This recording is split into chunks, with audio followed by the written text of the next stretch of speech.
one or two people, two or three people, whatever, to get out and have coffee with or something like that. Whereas for somebody else who might be extroverted and going through this, it's to go to a great big event and find a whole bunch of like-minded women that they can connect with and go, oh, you know, I'm finding my tribe here. And then just, you know, through having compassion with ourselves, we can learn to also have compassion for others. So when we say, you know, I have compassion for myself because, you know, I am a survivor, I am resilient, I have survived up until now, so that shows that I am resilient, and I can forgive myself for maybe some of the things that I've done, and then extend that to other people. And then you're coming less from a place of judgment and more from a place of compassion, and that connects us to other people as well. And when I talk with people about, you know, extending compassion, I find that, you know, for most people, especially people like you and I who are light workers and people who have, you know, issues around some of this stuff, is that we don't have so much of a problem with compassion for other people. What we tend to have a problem with more so often is having healthy boundaries with other people. Interesting point. Yeah, I absolutely agree with that.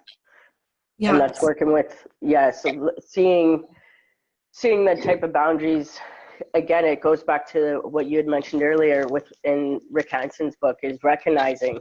So the minute that you start to feel your body kind of go into the red zone, recognizing what boundary is being crossed that makes you feel so strongly about wanting to react rather than recognizing. And then from that, change that boundary. And it goes again, would you say it goes again to the values and beliefs that we created for ourselves? So I was also kind of breaking down the layers of our values and beliefs so that we can create the healthy boundaries that are good for us and not necessarily going along with what was a value that no longer serves us or a belief that no longer serves us. Exactly. So, you know, and that's like, once again, reinforcing, you know, I have compassion for others, but I also have compassion for myself. And, you know, in terms of maintaining those healthy boundaries, you know, I mean, compassion is a shared humanity, right? And so when we're working at maintaining healthy boundaries, you know, I'm sometimes known for my colorful language, but, you know, when we can, when people can learn that they don't have to put up with poop, they don't have to settle for crap. I do. I absolutely do. And it's okay if you say shit, because there's a lot of people that tend to relate more to shit. Okay. So you're allowed to freely express yourself on the raw truth. It's okay. That's what it's about. Okay. So when we stop putting up with other people's shit and we don't settle for their crap anymore, and we start to ask people for what we need, then what happens, and Brene Brown really talks about this in her book Rising Strong, is, you know, we have better boundaries and it keeps us out of resentment. You know, for instance, like, you know, if you're the kind of person, and I, you know, back when my kids were little, for instance, I was doing a mom's timeout group. I was leading a mom's timeout group. And, you know, every single committee that came along, I had the worst awful time saying no. You know, I was a supercharged people pleaser, rescuer, you know, looking for that validation. And I don't know where that came from, but that was my deal. And it was a lack of confidence. And you know, if I said yes, then maybe they would like me or something. I don't know what it was. But when we stop putting up with other people's shit and we start valuing ourselves and treating ourselves with the same compassion that we treat other people with, then we can stay out of that resentment and we become more resilient. We're in the driver's seat of our own lives because we're placing value on ourselves, not just on other people. And you know, when we start placing value on ourselves and showing ourselves compassion and loving ourselves, then we're not looking out there for everybody else to show us compassion or validate us or, show us love. Exactly. And then it goes back again to the self-responsibility. One of the things I spoke about in my group this morning, The Raw Truth, I'm doing a 3-day training program, and it's called Permission to Speak from Your Heart. And today's day 2. And basically what it was what comes out of your mouth. And so how our emotions can affect the tone of our voice, and how we feel about ourselves will come across as something other than what we're trying to relay sometimes. And so really being aware of how we communicate with ourselves, it's a great indicator for how you will speak to most people, and then a great indicator on the types of people that you will attract. So if you, for example, if I go into the world, and this was an example I used this morning in the group, was if I use the example where I wake up and I think I'm stupid, then and I believe that, then I'm going to go out into the world and I'm going to start seeing everything that shows me that I am stupid. And so being able to communicate with myself first thing in the morning and be like, you know what, I am a smart person. I am capable. And being able to have that mindset before entering out into the world, so that when whatever does come at me, I'm seeing it for exactly what it is, rather than what I think it is. Exactly. And, first of all, we live within our own stories. And so it's a matter of doing some revision on our story. Because a lot of our story is, once again, crap, right? Yeah. So if we sit down and we write out our story, and then, step away from it for a few days and then go back and sit down and read it, it's like an interesting thing happens in that time. Like, once again, the brain, the circuits, all that kind of things firing. We sit down and we read that story and read it with an eye to how much of that story is crap, Yeah.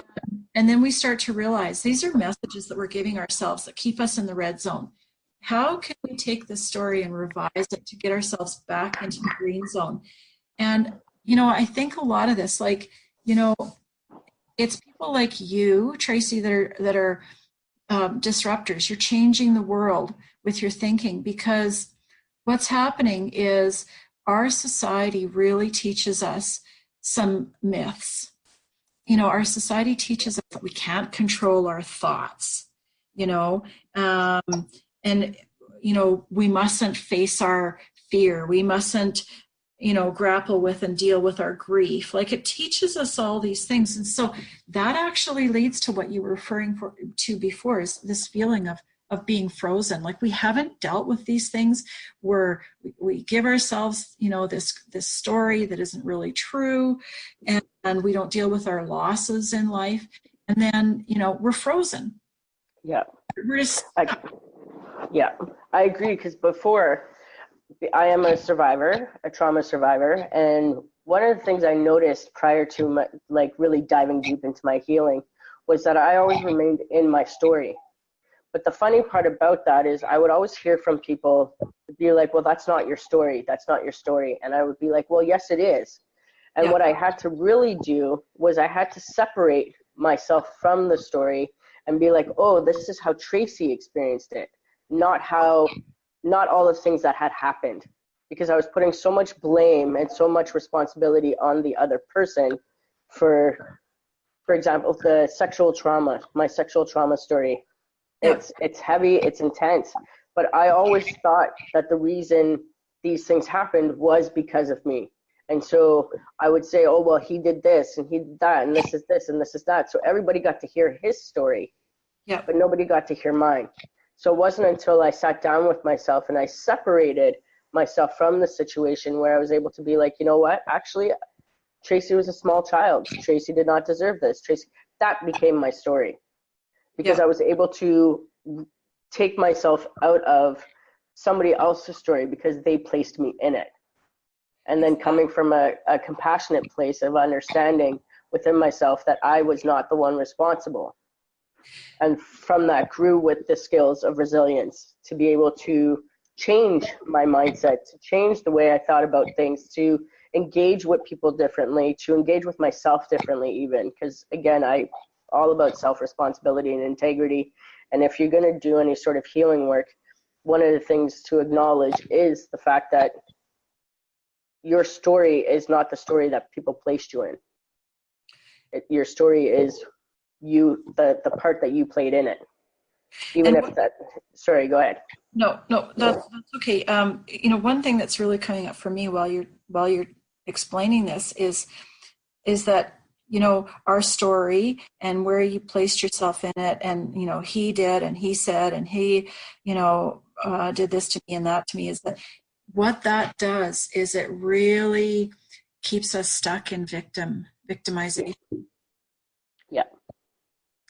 And when we're stuck in victimization, we're stuck in the red zone, and we're stuck in this place where, we're out of control. Like, we can't do anything to sort of control what's around us.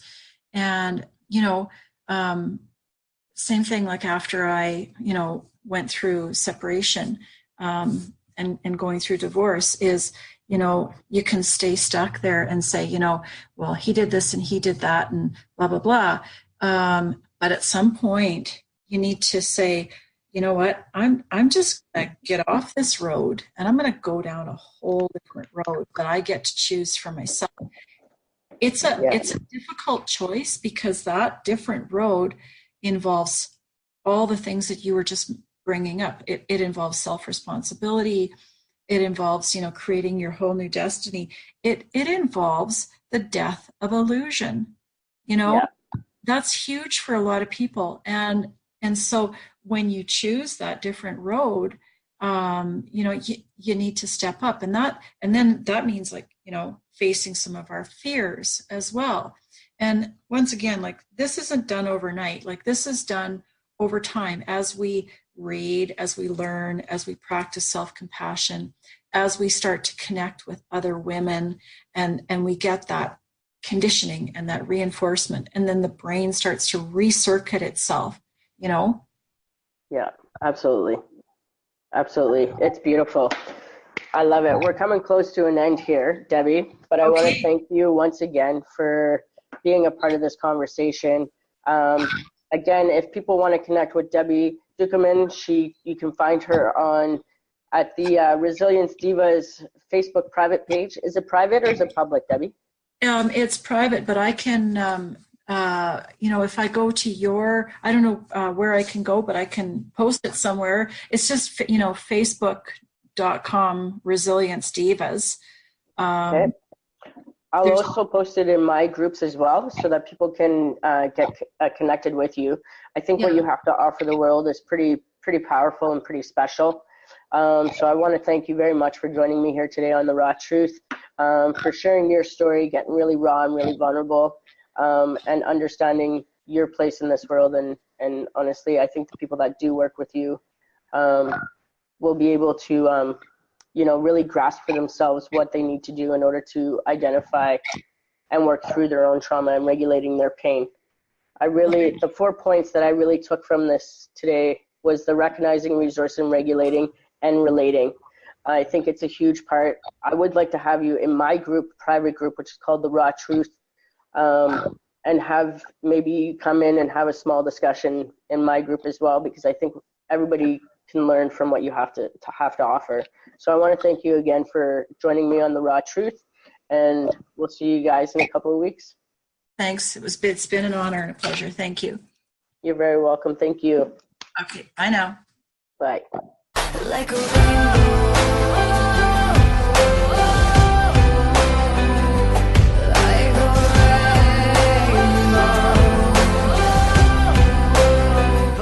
Fire Radio.